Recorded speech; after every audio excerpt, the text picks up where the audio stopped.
Entonces, el Centro de Pensamiento Áncora, desde el mes de diciembre, ha venido adelantando una campaña que se llama Consulta a la Consulta, mediante la cual básicamente lo que queremos hacer es abrir el debate sobre lo que viene sucediendo en términos institucionales y normativos con la consulta previa. ¿A qué hacemos referencia? A ciertos cambios que se han venido dando a partir de la sentencia SU 123 del 2018 y para lo cual entonces nosotros estamos de una u otra manera proponiendo, digamos, dos planteamientos centrales frente al último acontecimiento que tuvo lugar en el mes de marzo. Entonces, lo que quiero que tengan en cuenta es que hay 5 elementos normativos que hoy en día están en disputa. Entonces, el primero es el decreto 2613 de 2013 y la directiva presidencial 10 del 2013 que crean el protocolo de coordinación interinstitucional para la consulta previa. Digamos, esto hay que verlo como un todo, no entenderlo como meras instituciones, sino como todo el ejercicio de cómo se está adelantando la consulta previa en Colombia. El segundo elemento que hay que tener en cuenta es la sentencia SU 123 de 2018 de la Corte Constitucional, que tiene como propósito unificar las reglas jurisprudenciales sobre la consulta previa. En esta sentencia, la Corte hace un análisis muy fuerte sobre el certificado de presencia que estaba establecido en el protocolo de coordinación interinstitucional que se expidió en el 2000.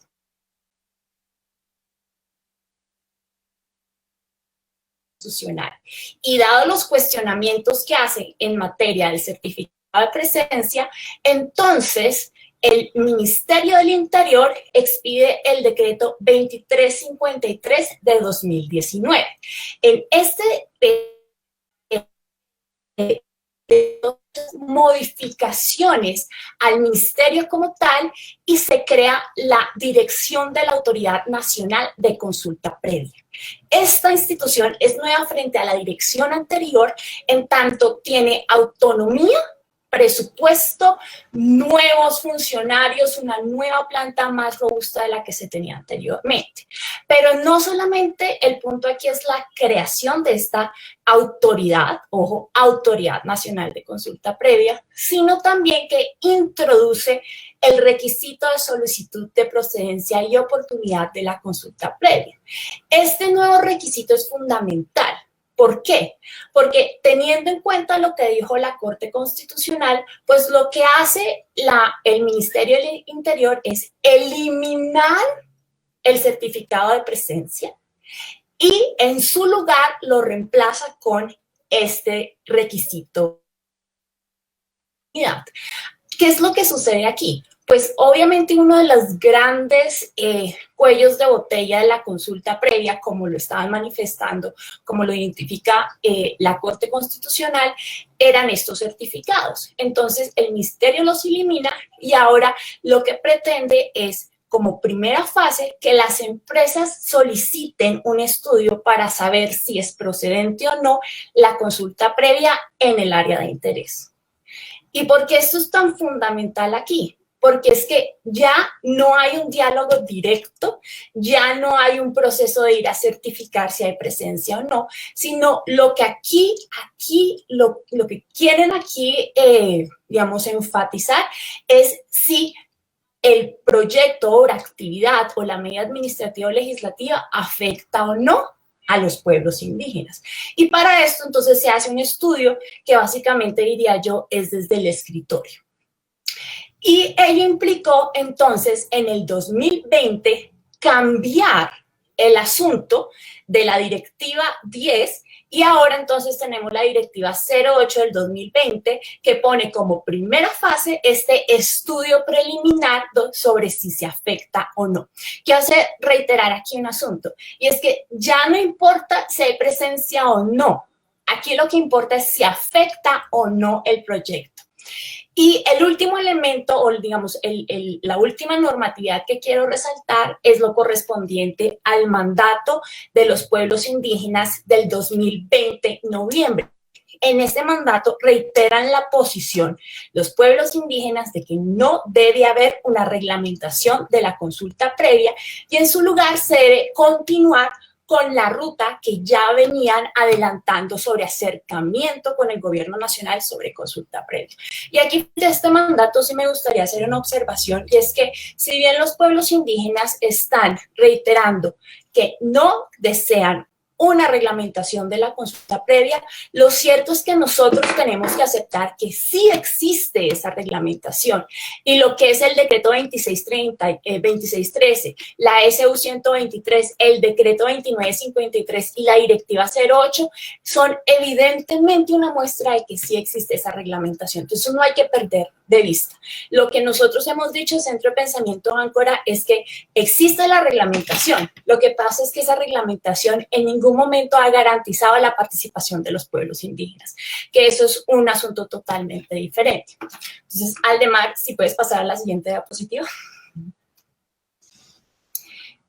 Entonces, aquí lo que van a encontrar básicamente es la línea del tiempo de lo que ha venido sucediendo. Entonces sale la SU, etcétera, y digamos, tenemos como unas discusiones en el 2020 bien importantes, como las circulares y debates sobre las consultas virtuales, las modificaciones que se dieron, y si ustedes van en las penúltimas, entonces, en septiembre del 2020, hay una primera propuesta de modificación del decreto 1066 de 2015.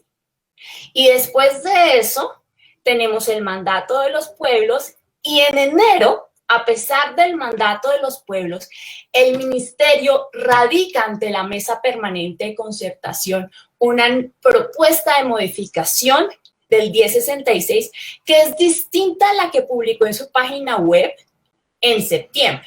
Entonces, en diciembre hay una nueva propuesta, y si ustedes revisan a la MPC, se van a dar cuenta que el objetivo es eliminar todo lo que diga certificación de presencia del decreto 1066 y reemplazarlo por esa solicitud de procedencia y oportunidad de la consulta previa. Digamos, ese es el objetivo, eliminar el certificado e introducir un nuevo requisito para la consulta. En marzo, febrero del 2021, por faltas de garantías, se suspende esa consulta previa que se venía adelantando desde diciembre, y en marzo 26, la semana pasada, aparece en la página web del Ministerio del Interior una nueva propuesta para cambiar el decreto 1066. Pero ojo, a diferencia de la que proponen en diciembre, esta no modifica partes del decreto 1066, o sea, es decir, del decreto 2613, sino que deroga todo ese decreto, deroga todo el protocolo de coordinación interinstitucional y crea nuevas reglas en materia de consulta previa.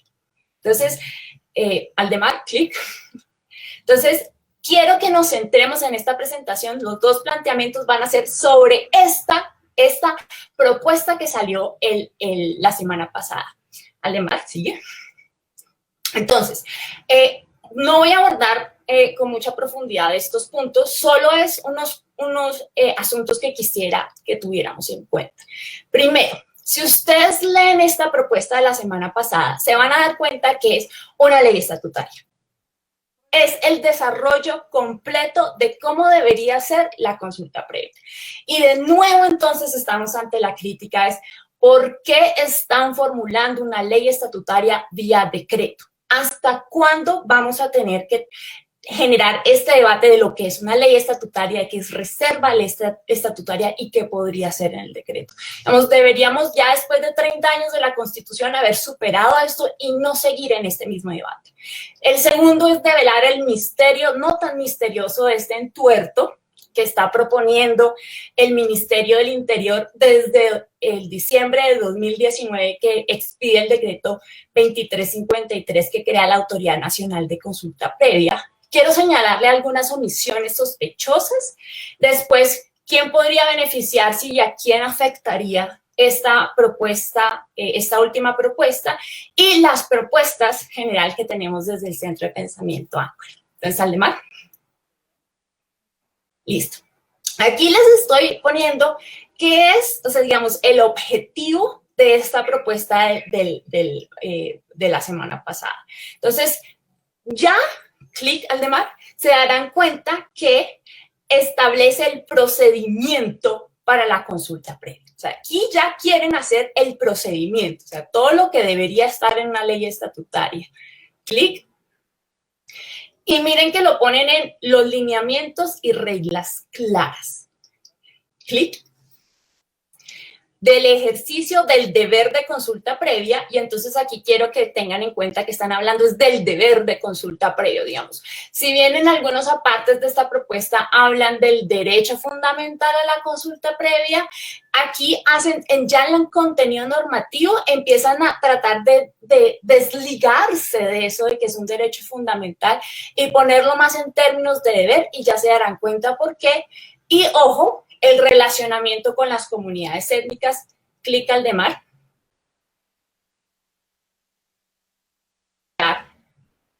Un interrogante muy fuerte. ¿Por qué? Porque nosotros tenemos que avanzar del término comunidades étnicas al de pueblos, ¿sí? Porque son los pueblos los reconocidos como sujetos políticos y jurídicos con derecho a la libre determinación.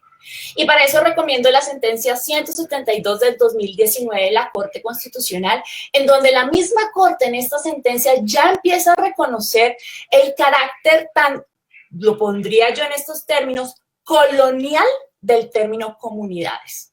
Y es que si uno hace una especie de genealogía o rastreo de dónde sale esto de comunidades, nos vamos a dar cuenta que estamos hablando de la Ley 89 de 1890, artículo 2, en donde dice que cuando los salvajes han sido reducidos a la vida civilizada, ahí es cuando entonces hablamos de comunidades. Entonces es una invitación a pensarse el origen de estos términos y reconocer que, por ejemplo, el convenio 169 no habla de comunidades, habla de pueblos, porque estos son los sujetos jurídicos y políticos a los que se les ha reconocido la titularidad de la libre determinación y, por lo tanto, de consulta previa.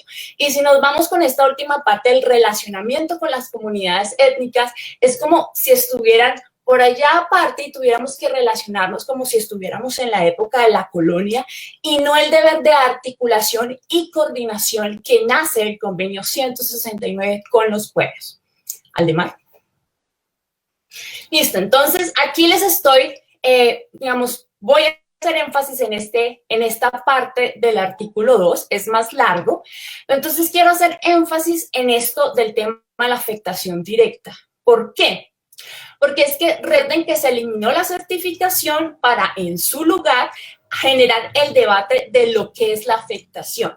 Entonces, si la Dirección Nacional de Autoridad de Consulta Previa considera que hay una afectación, entonces ahí sí se inicia el diálogo con los pueblos indígenas sobre la consulta previa. Antes no. Antes los pueblos no tienen ni la menor idea de que hay un interés sobre sus territorios, sobre el lugar donde están perviviendo. Entonces, en este punto, Aldemar, es importante pues que veamos, hay un juego de esta propuesta con la Corte Constitucional, la SU 123. Entonces, lo que ellos empiezan a hacer es retomar los términos que se utilizan en esta sentencia para establecer cuándo hay una afectación directa o no. Entonces, por ejemplo, uno podría decir, oh, aquí hay un avance porque están hablando que el impacto no debe ser solo negativo, sino también positivo. Aldemar.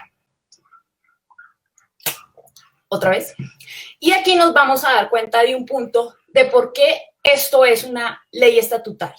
y es que cuando uno revisa el artículo 6.a del convenio 169, se da cuenta que el núcleo de la consulta previa es identificar si existe esta afectación o no. Aldemar.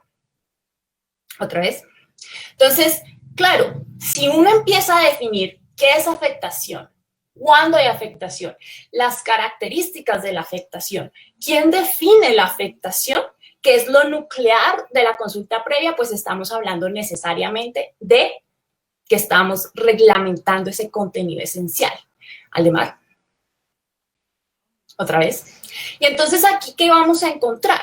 Que obviamente todo lo que está en esta propuesta intenta recoger apartados, diría yo, muy estratégicamente interpretados y puestos acá en el decreto que salió la semana pasada. Entonces hay cosas como, por ejemplo, que en la SU dice que la jurisprudencia constitucional, en armonía con el derecho internacional, ha definido la afectación directa.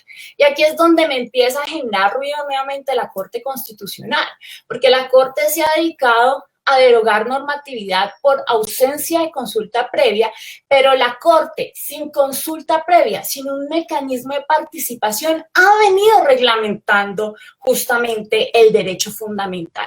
Y creo yo, por esa ausencia deliberativa que debe tener la Corte cuando se pronuncia legislativamente sobre la consulta previa, es lo que lleva justamente a que tengamos como producto este tipo de normas o propuestas que está haciendo el Ministerio del Interior. Y un ejemplo claro aquí es que hablan de la afectación directa cuando el proyecto o la obra o la medida atenta contra la cohesión social de determinada comunidad étnica. Entonces, miren cómo aquí la misma Corte Constitucional es la que da las herramientas al Ministerio del Interior para que empiece a formular una comprensión de la afectación directa que va en contra misma de los pueblos indígenas. Aldemar.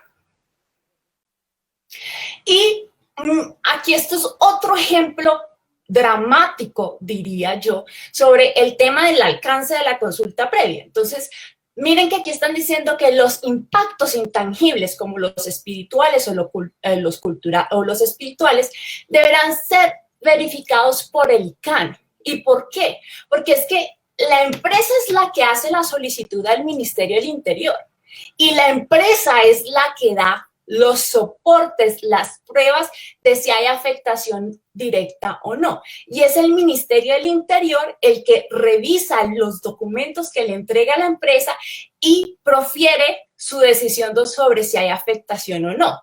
Y cuando entonces hay dudas sobre los impactos intangibles, como los llaman acá, no van y hablan con las autoridades espirituales, sino que le preguntan a los antropólogos del ICANN. Y son los antropólogos del ICANN los que van a terminar decidiendo si hay una afectación espiritual o no. Ustedes dirán, pero bueno, ¿y en qué momento participan los pueblos? Pues los pueblos participan es cuando les toca interponer la acción de tutela porque se dieron cuenta tiempo después de la resolución emitida por la autoridad nacional, porque en ningún momento en todo este procedimiento se le notifica a los pueblos. Aldemar. Aquí sigue ahí hasta la siguiente, aquí hay otros puntos, pero no me alcanza a dar cuenta. Quería ver que, digamos, mi recomendación es que revisen muy bien ese artículo, porque pues ahí está la catástrofe en materia de consulta previa. Entonces, básicamente aquí recojo lo que ya he dicho. Se identificaron problemas con la certificación de presencia. La Corte Constitucional dijo, hay problemas, entonces resuélvanlo y creen una institucionalidad más fuerte con una base de datos más sólida. Y eso le da paso al Ministerio del Interior para decir, la SU está diciendo que aquí el meollo es la afectación directa. Y se pregunta, bueno, ¿y quién debe establecer cuándo hay esa afectación? Y en esa medida, quien defina cuándo hay afectación es quien define la consulta previa. Entonces, una interpretación bastante conveniente de la sentencia que se utilizó para restringir el diálogo y la participación que debe haber desde un primer momento y pues además va en contra del artículo 7.3 del convenio 169 que dice que los gobiernos deben velar porque siempre que haya lugar se efectúen estudios en cooperación con los pueblos interesados. Entonces recuerden, aquí los estudios solo los está haciendo la empresa y se los presenta a la Autoridad Nacional de Consulta Previa. Pero ya sabemos que este procedimiento está mal porque el mismo convenio nos está diciendo que estos estudios tienen que hacerse con los pueblos indígenas. ¿Alemán? Entonces, mi primer planteamiento es el siguiente. La democracia colombiana es una democracia participativa, ha dicho la Corte Constitucional, porque integra dos elementos. El primero es el modelo representativo electoral, es decir, votamos para tener congresistas o presidentes o alcaldes, y lo segundo es mecanismos de participación directa. Y aquí en estos mecanismos de participación directa tenemos como varios mecanismos. Uno, tenemos el referendo y el plebiscito. Dos, tenemos mecanismos de participación, entonces nos ponen un decreto en la página web y podemos hacer comentarios. Pero tres, y creo que es uno de los más hermosos que tiene nuestra Constitución, son mecanismos para la deliberación con el pueblo. Y esos mecanismos, muchos de los cuales están atados a respetar la diversidad étnica y cultural en el entendido de la libre determinación, de respetar la propiedad colectiva, de respetar el territorio y la necesidad de articularse y coordinarse entre todos. Aldemar. Y obviamente dentro de esos mecanismos está la consulta previa. Entonces aquí no solamente estamos hablando de una posible vulneración del derecho fundamental, sino también de un atentado a la democracia colombiana. Aldemar. Ahora, esto es otro de los puntos que nos llama mucho la atención. Entonces, solo por mirar los considerandos, que siempre considero son fundamentales porque ahí está realmente la naturaleza de lo que se está proponiendo, vamos a encontrar que en la propuesta del decreto nos eliminan la descentralización y autonomía de las entidades territoriales.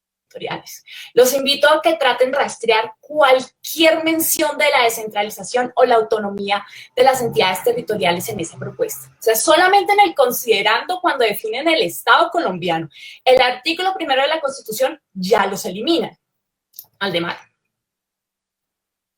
Pero no solamente eso, también cuando van a hablar justamente del artículo 209, se van a dar cuenta que también omiten lo relacionado con la descentralización, la delegación y la desconcentración de funciones. Y esto a mí me parece muy sospechoso, justamente porque, insisto, están eliminando un punto, digamos, básico del Estado Social de Derecho colombiano, y es la descentralización y la autonomía territorial. Y en la propuesta del decreto me llama también mucho la atención que en la parte final, cuando hablan del artículo 209, van a hablar que los diferentes órganos del Estado tienen funciones separadas, pero colaboran armónicamente para la realización de